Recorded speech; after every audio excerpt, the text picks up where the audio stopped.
حضرت علی رضی اللہ تعالیٰ عنہ سے روایت ہے، انہوں نے فرمایا دنیا گزر رہی ہے جبکہ آخرت آ رہی ہے، اور دونوں میں سے ہر ایک کے طلبگار ہے۔ تم آخرت کے طلبگار بنو اور دنیا کے طلبگار نہ بنو، کیونکہ آج عمل کا وقت ہے اور حساب نہیں، جبکہ کل حساب ہوگا اور عمل نہیں ہوگا۔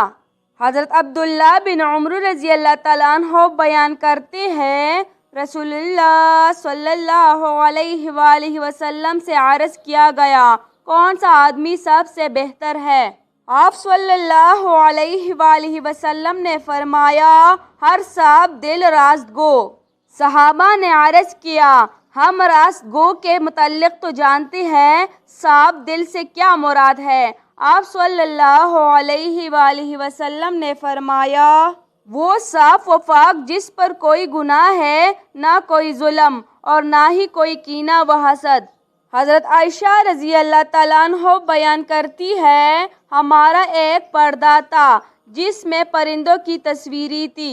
یہ دیکھ کر رسول اللہ صلی اللہ علیہ وآلہ وسلم نے فرمایا، عائشہ اسے بدل ڈالو، کیونکہ جب میں اسے دیکھتا ہوں تو میں دنیا یاد کرتا ہوں، مجھے دنیا یاد آ جاتی ہے۔